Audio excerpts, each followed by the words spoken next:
তাশাহুদের মধ্যে আঙ্গুল তুলবেন, হয় নাড়াবেন নয় তুলে রাখবেন, এটা সুন্নাহ।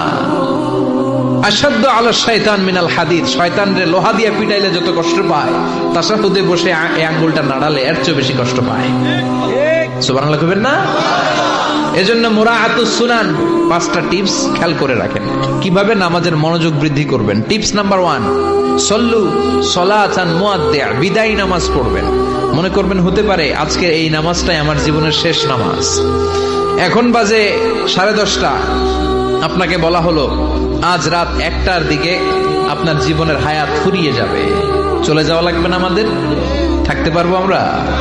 চলে যাওয়া লাগবে। রাত 1টায় মালাকুল মউত চলে এসে রূহ কবজ করে নিয়ে যাবে। আর 1.5 ঘন্টা আপনার হাতে সময়। এই 1.5 ঘন্টায় আপনি নামাজ রোজা যা পারেন করে নেন, আপনার হুঁশ থাকবে? কথা কন। 1.5 ঘন্টা পরে আপনার মরণ। আপনি তাড়াতাড়ি করে ওযু করে আসবেন, যায় নামাজে দাঁড়াবেন, মনে মনে ভাববেন আজকে জনমের মতো মাফ চামু আল্লাহর কাছে, আকাম কুকাম যা করছি সব কাইন্দা একেবারে মাফ করায় ফেলাম আল্লাহর কাছে, ঠিক কিনা? সেদিন আপনি ওযু করবেন চমৎকার ভাবে পাঞ্জাবিটা পরে, আতর মেখে, টুপিটা পরে, মুসল্লার মধ্যে দাঁড়িয়ে আল্লাহু আকবার বলে নামাজ শুরু করবেন। ওই দিনের নামাজে আপনার কোনো তাড়াহুড়ো নাই। আছে?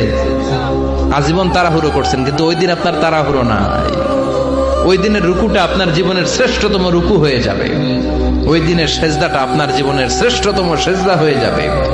ওই দিন আপনি সেজদায় পড়ে চোখের পানি দিয়ে জায়নামাজ ভিজিয়ে দিবেন না? কথা বলেন, দিবেন না?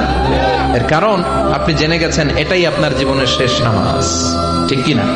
তো এই যে প্রত্যেক নামাজের সময় মসজিদে যে আল্লাহু আকবার বলে যে দাঁড়াই, এই নামাজের পরে আবার কোন নামাজের চান্স আমি জীবনে পাবো কিনা কোনো গ্যারান্টি আছে?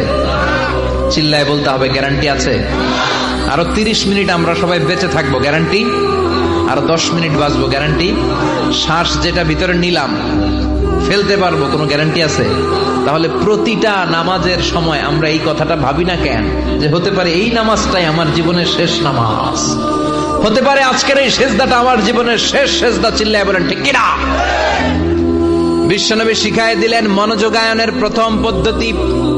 নামাজে মনোযোগ থাকে না, মনোযোগ যদি বাড়াতে চাও ভাবো এটাই হতে পারে জীবনের শেষ নামাজ। সল্লু সালাতান মুআদ্দিয়া, perform the salah as if this is your last and final prayer.